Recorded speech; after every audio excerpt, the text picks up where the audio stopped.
तो एक बड़े बिदती साहब थे हमारे महल्ले में, वो कहते थे नबी सल्लल्लाहु अलैहि वसल्लम को मा काना व मा यकूनू का इल्म हासिल है, हर चीज़ के बारे में, यानी गोया अल्लाह के इल्म और नबी का इल्म क्या हो गया, बराबर हो गया, अल्लाह ने दे दिया है आपको सब चीज़ों का इल्म।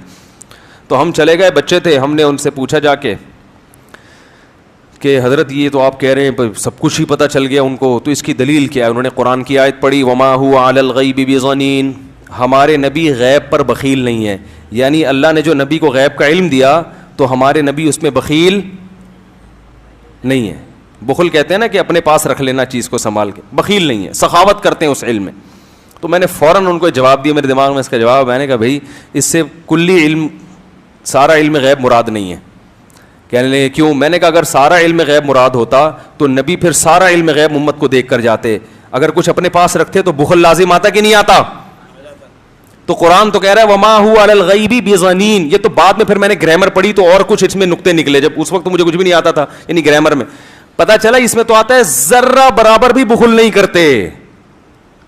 बिज़नीन में बात आकीद के लिए, मा हुआ अलल गैबि बिज़नीन, नबी को अल्लाह फरमाते हमने जो गैब दिया उसमें जरा भी बुखल का से काम नहीं लेते, सारा उम्मत को क्या कर दिया आपने, बांट दिया, कुछ भी नहीं, यानी उसमें बुखल नहीं किया आपने।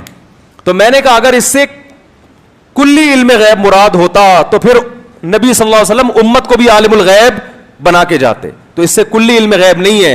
जितना जो जुज़वी इल्म गैब अल्लाह ने अपने नबी को दिया, जो अल्लाह के इल्म के मुकाबले में यकीनन कम था, हमारे मुकाबले तो बहुत है, तो हमारे नबी ने जो इल्म गैब अल्लाह ने बांटने को कहा उम्मत को, उसमें नबी ने बुखल से काम नहीं लिया। तो शरीयत की जितनी ज़रूरी चीज़ें थीं, क़ब्र के अहवाल, क़यामत के अहवाल, जो भी अल्लाह ने नबी सल्लल्लाहु अलैहि वसल्लम को बताए, और वो ऐसी बातें जिनका उम्मत के अमली ज़िंदगी से या दीन की ज़िंदगी से ताल्लुक़ है, तो उसमें नबी ने ज़रा भी बुखल से काम नहीं लिया और वो सारा उम्मत को देकर गए नबी सल्लल्लाहु अलैहि वसल्लम। हुजूर फरमाते हैं फरिश्ते किसी अमर में बहस कर रहे थे, तो अल्लाह ताला ने फरमाया कि महबूब ये फरिश्ते किस मामले में बहस कर रहे हैं?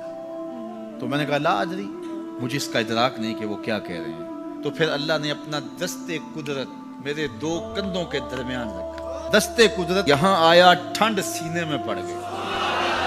फ़अलिम तो माफिस समावात वल अर्द, जमीन और आसमान में जो कुछ था अल्लाह ने सबका इल्म मुझे अता कर,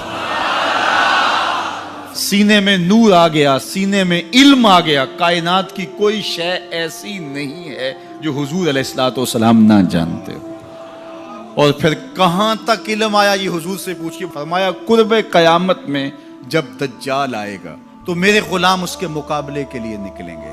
दज्जाल कब आएगा अल्लाह जानता है। 1400 साल इस बात को बताए हुए हो गए। कहा कुर्बे कयामत में दज्जाल आएगा, मेरे गुलाम उसके मुकाबले में निकलेंगे।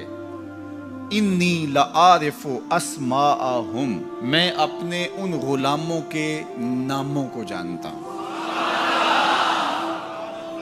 कब? जो कुर्बे कयामत में आएंगे। मैं आपके नामों को नहीं जानता। आप 2-2 साल, 4-4 साल, 5-5 साल से मेरे पीछे जुम्मतुल मुबारक पढ़ रहे हैं, शक्लों को पहचानता हूं, नामों को नहीं जानता। कई लोग बड़े शौक से कहते हैं जनाब वो नज़ीर साहब, नदीम साहब, फलां साहब, वो आपके, मैं कहता हूँ तस्वीर दिखाओगे तो मैं पहचानूंगा। तो इतने लोगों के नाम मैं याद नहीं रखता। तो जब मैं आपके नाम नहीं जानता जो हर जुम्मतुल मुबारक को यहाँ आते हैं, तो जहाँ 2 महीने के बाद 10 से कुरान देने जाता हूँ तो वहां के लोगों के नाम कैसे जानूंगा? और फिर जो सोशल मीडिया पे सुनते हैं और मैं उनको देखा भी नहीं, उनके नाम कैसे जानूंगा? और मेरे हुजूर क्या कह रहे हैं कि कुर्बे कयामत में जो दज्जाल आने वाला है और मेरे गुलाम जो उसके मुकाबले में निकलेंगे, मैं उन गुलामों के नामों को जानता हूं। बात खत्म यहां नहीं हुई, यहां खत्म हो जाती फिर भी काफी था, लेकिन मेरे हुजूर ने आगे भी बात फरमाई, व अस्मा आबाइहिम, उनके बापों के नामों को भी जानता हूं। उनके बापों के नामों को भी, कहानी खत्म नहीं हुई, बात आगे फरमाई, व अलवाना खुयूलेहिम, जिन घोड़ों पे चढ़ के जिहाद करेंगे मैं मोहम्मद उन घोड़ों के रंगों को भी जानता हूं। कौन सा गुलाम, किसका बेटा, किस कबीले का फर्द, किस रंग के घोड़े पे बैठ के जिहाद करेगा? कहा मैं सब जानता हूं। ये क्यों जानते हैं? दस्ते कुदरत हुजूर के कंधों पे आया। वो कहता है अर्रहमान अल्लमल कुरान, ये तलमीज़े रहमान है, मैंने पढ़ाया है। तो जब उसने पढ़ाया है तो फिर कोई शय मख्फी, महबूब से कोई शय पोशीदा नहीं रखी। और आला हजरत फरमाते हैं कोई निशानी बाकी रह गई जब रुख से निकाब भी उलट दिया, जब रब ने अपना आप भी नहीं छुपाया तो फिर कोई शय बाकी पीछे